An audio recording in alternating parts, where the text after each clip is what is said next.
Hi everyone, welcome to the biology concept. आज के इस वीडियो में हम डिस्कस करेंगे किडनी के फंक्शंस को कौन रेगुलेट करता है। ओके, तो रेगुलेशन ऑफ किडनीज फंक्शन आज हम लर्न करेंगे। लास्ट वीडियो मैंने बनाया था different part of the nephrons present in the kidney, that is DCT, PCT, collecting duct and how urine is concentrated.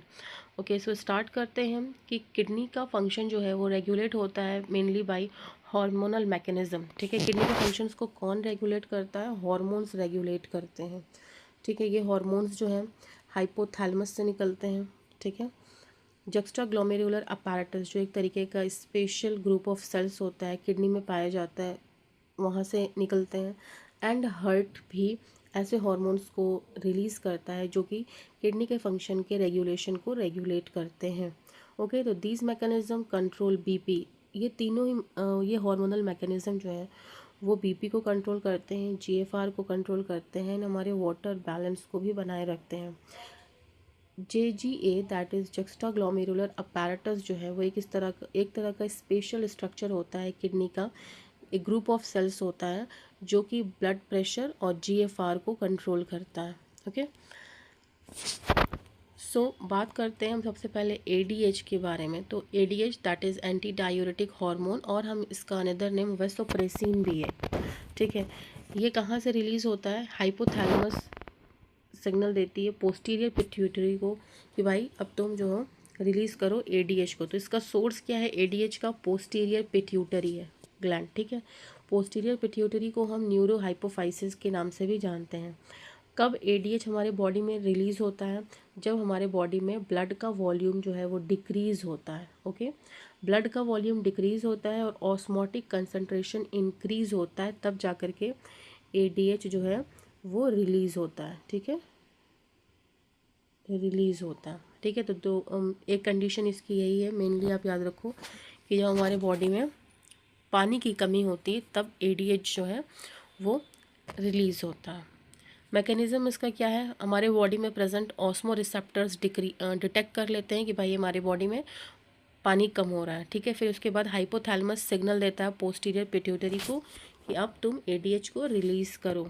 ठीक है, अब ADH के फंक्शंस के बारे में हम बात करते हैं। क्यों हमारी बॉडी ADH को रिलीज़ करती है? क्यों पोस्टीरियर पिट्यूटरी जो है वो ADH रिलीज़ करना शुरू करती है? क्योंकि ADH जो है वो एक ऐसा हार्मोन है जो कि डिस्टल ट्यूब्यूल में और कलेक्टिंग डक्ट में वाटर के रीअब्सॉर्प्शन को करता है। मतलब वाटर को रीअब्सॉर्ब करता है in the DCT and collecting duct part of the nephron. ठीक है, अगर आपको ये लाइन नहीं समझ में आ रही है तो इससे पहले जो मैंने वीडियो बना रखा है function of the different tubules parts, तो आप उसे देखो तो आपको वहाँ समझ में आएगा कि PCT, DCT, कलेक्टिंग डक्ट और कंसनट्रेटेड यूरिन का फॉर्मेशन कैसे और क्यों हो रहा है। ठीक है, तो ये लाइन वहीं से ज़्यादा सूटेबल है कि ADH जो है वो वाटर के रीअब्जॉर्प्शन को करता है in the DCT, distal tubule and collecting duct, जिसकी वजह से डायूरेसिस से बचती है हमारी body. That is excess urine के फॉर्मेशन से हमारी बॉडी बचती है। ठीक है, जब ज़्यादा यूरिन नहीं फॉर्म होगा तो क्या होगा? ज़्यादा वाटर लॉस नहीं होगा। ठीक है, तो ADH क्या करता है? कॉजेज वैसो कंस्ट्रक्शन यानी ब्लड वेसल्स को ये कंस्ट्रक्ट कर देता है, दैट इज़ ये उसको सिकोड़ देता है। ओके, जिसकी वजह से ब्लड प्रेशर इंक्रीज़ हो जाता है, BP इंक्रीज़ होता है। ठीक है, ADH क्या है? एक तरीके का वैसो कंस्ट्रक्शन है। ये भी क्वेश्चन आता है कि व्हाट इज़ ADH, इधर वैसो कंस्ट्रक्टर और वैसो डायलेटर। तो ये क्या है? एक तरीके का वैसो कंस्ट्रक्टर है, ब्लड वेसल्स को ये सिकोड़ देता है जिसकी वजह से BP इंक्रीज़ हो जाता है। ठीक है, और ADH क्या करता है? ये GFR को और ब्लड फ्लो को भी ग्लोमेरुलर ब्लड फ्लो और GFR दोनों को इंक्रीज़ करता है। इन शॉर्ट अगर हम बात करें तो ADH जो है वो हेल्प करता है हमारी बॉडी की कि वो वाटर को सेव करे और यूरिन को कंसंट्रेट करें। ओके, ADH की वजह से यूरिन कंसंट्रेट होती है और हमारे बॉडी में वाटर सेव होता है।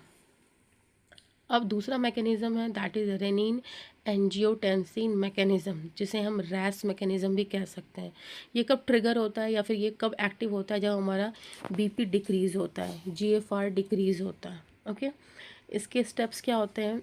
JGA that is जुक्स्टा glomerular apparatus, जो कि एक तरीके का स्पेशलाइज्ड ग्रुप ऑफ सेल्स होता है किडनी में प्रेजेंट। ये क्या रिलीज़ करता है? रेनिन। रेनिन भी एक तरीके का हार्मोन है। ये रेनिन क्या करता है? रेनिन क्या करता है? वो कन्वर्ट करता है एंजियोटेंसिनोजन को एंजियोटेंसिन 1 में, और फिर ये एंजियोटेंसिन 1 कन्वर्ट हो जाता है एंजियोटेंसिन 2 में। ठीक है, अब एंजियोटेंसिन सेकेंड क्या करता है? ये एक तरीके का स्ट्रॉन्ग वेसो कंस्ट्रिक्शन है, जो कि क्या करता है? वो ब्लड वेसल को कंस्ट्रिक्ट कर देता है, नैरो कर देता है, सिकोड़ देता है। ठीक है, जिसकी वजह से हमारा बीपी बढ़ता है, जीएफआर बढ़ता है। Angiotensin 2 stimulates adrenal cortex and releases aldosterone. ठीक है, तो एंजियोटेंसिन सेकेंड जो है वो क्या करता है? एड्रीनल कॉर्टेक्स को रेगुलेट करता है, स्टिमुलेट करता है, और फिर वहाँ से रिलीज़ होता है क्या? हमारा एल्डोस्टेरोन। अब हम बात करेंगे नेक्स्ट एल्डोस्टेरोन के फंक्शन के बारे में। तो एल्डोस्टेरोन जो है वो सोडियम के रीअब्जॉर्प्शन को इंक्रीज़ करता है। वेरी इंपॉर्टेंट थिंग, एडीएच क्या कर रहा था? वो वाटर के रीअब्सॉर्प्शन को इंक्रीज़ कर रहा था in the DCT and collecting duct. ठीक है, एल्डोस्टेरोन क्या कर रहा है? जो कि कहाँ से रिलीज़ होता है? एड्रीनल कॉर्टेक्स से रिलीज़ होता है। एल्डोस्टेरोन एड्रीनल कॉर्टेक्स से रिलीज़ होता है, और ये सोडियम के रीअब्सॉर्प्शन को इंक्रीज़ करता है। ठीक है, blood follows sodium increases blood volume and BP. Water जो है वो सोडियम को फॉलो करता है, अल्टीमेटली इंक्रीज़ हो जाता है क्या? ब्लड वॉल्यूम और बीपी। ठीक है, इसका रिजल्ट ये होता है कि नॉर्मल बीपी जो है वो रिस्टोर होता है, एंड नॉर्मल किडनी फिल्ट्रेशन भी रिस्टोर हो जाता है। ओके, एल्डोस्टेरोन का फंक्शन है ये सारे, एडीएच के नहीं। एल्डोस्टेरोन क्या कर रहा है? सोडियम के रीअब्जॉर्प्शन को इंक्रीज़ कर रहा है, जो कि अल्टीमेटली वाटर के भी रीअब्सॉर्प्शन को बढ़ा रहा है। ब्लड वॉल्यूम इंक्रीज़ हो रहा है, बीपी इंक्रीज़ हो रहा है, जिसका रिजल्ट ये हो रहा है कि नॉर्मल बीपी रिस्टोर हो रहा है और किडनी फिल्ट्रेशन भी नॉर्मल हो रहा है। ओके, सो नाउ हम बात करेंगे थर्ड मैकेनिज्म की, which is atrial natriuretic factor, also known as ANF. इसका सोर्स क्या है? ये फैक्टर कहाँ से रिलीज़ होता है? हार्ट से होता है। Okay, ANF is released from heart. ये कब रिलीज़ होता है? जब ब्लड का वॉल्यूम इंक्रीज़ होता है। ओके, इसके क्या फंक्शंस हैं? तो ये एक वेसोडाइलेटर है। देखिए, ये भी क्वेश्चन पूछा जाता है कि एल्डोस्टेरोन या फिर एडीएच या एएनएफ ये क्या है? वैसो कंस्ट्रिक्टर है या वैसो डायलेटर? तो एडीएच क्या है? वो वैसो कंस्ट्रिक्टर है, दैट इज़ वो ब्लड वेसल्स को नैरो कर देता है। एंड एएनएफ क्या है? ये एक वैसो डायलेटर है, ये ब्लड वेसल्स को वाइडर कर देता है, जिसकी वजह से ब्लड ईजिली फ्लो कर पाता है, ज़्यादा फ्लो कर पाता है, एंड ब्लड प्रेशर जो है वो डिक्रीज़ होता है। एएनएफ का एक ये भी फंक्शन है कि वो प्रमोट करता है सोडियम के एक्सक्रीशन को। क्या करता है एएनएफ? सोडियम के एक्सक्रीशन को प्रमोट करता है। ये एक वैसोडाइलेटर है, बीपी को डिक्रीज़ करता है एंड सोडियम के एक्सक्रिएशन को प्रमोट करता है। ओके, तो ये बात हुई हमारी एनएफ की, which is a very important factor. आपको फंक्शंस एल्डोस्टेरोन के, एडीएच के, एएनएफ के ये याद होने चाहिए। ये एमसीक्यूज़ में, एग्ज़ाम्स में, कॉम्पिटिटिव एग्ज़ाम्स में बहुत इंपॉर्टेंट रोल प्ले करते हैं। एक क्वेश्चन तो इनसे बनता ही बनता है। ओके, सो एनएफ के बारे में अब हम इम्पॉर्टेंट चीज़ें जानेंगे। तो एएनएफ जो है वो एक्ट करता है as a check on the renin angiotensin system के पे। ओके, मिक्चुरेशन, अब एक नया टर्म यहाँ यूज़ हुआ, विच इज़ मिक्चुरेशन। तो मिक्चुरेशन जो है वो एक तरह की ऐसी प्रोसेस होती है जो कि हेल्प करती है यूरिन रिलीज़ को from the urinary bladder outside the body.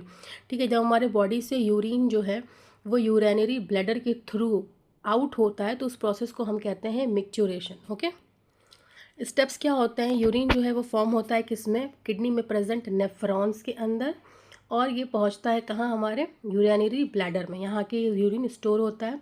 Bladder सबसे पहले स्ट्रेच होता है, जब वो फिलअप हो जाता है, stretch receptors in the bladder wall send signals to the CNS, that is central nervous system को स्ट्रेच रिसेप्टर्स जो प्रेजेंट होते हैं ब्लैडर में सिग्नल देते हैं सीएनएस को। सीएनएस जो है वो मोटर सिग्नल कॉज करता है, जिसकी वजह से ब्लैडर का कॉन्ट्रैक्शन होता है, ब्लैडर मसल्स का कॉन्ट्रैक्शन होता है, फिर रिलैक्सेशन होता है यूरेथ्रल स्पिंचर की, फिर जो है यूरिन जो है वो हमारी बॉडी से एक्सपेल्ड होता आ जाए, दैट इज़ आउट हो जाता है। This reflex is called micturition reflex. Okay, I hope आपको ये सारी चीज़ें आराम से क्लियर हो रही होंगी वन बाय वन। अगर आपको इसमें कुछ समझ नहीं आ रहा हो तो आप प्लीज़ कमेंट करिएगा। ओके, नेक्स्ट अब हम बात करेंगे what are the important facts about urine. ठीक है, तो पर डे हमारा यूरिन का आउटपुट क्या होता है, 1 से 1.5 लीटर का होता है। ठीक है, कलर इसका लाइट येलो होता है और नेचर इसका एसिडिक होता है। पीएच इज़ अबाउट 6 पीएच होता है इसका। ठीक है, ऑर्डर दैट इज स्मेल इसकी जो है कैरेक्टरिस्टिक होती है, मीन्स इसकी अपनी एक स्मेल होती है। ओके, यूरिया जो है हमारी बॉडी से पर डे कितना एक्सक्रीट होता है, यूरिया। ओके, नॉट यूरिन यहाँ बात हो रही है, यहाँ पे यूरिया की बात हो रही है। तो that is 25 to 30 gram per day. ठीक है, ये सारे पॉइंट्स इंपॉर्टेंट हैं। हमारी किडनी या हमारी बॉडी से per day normal urine output कितना है, 1.5 लीटर है।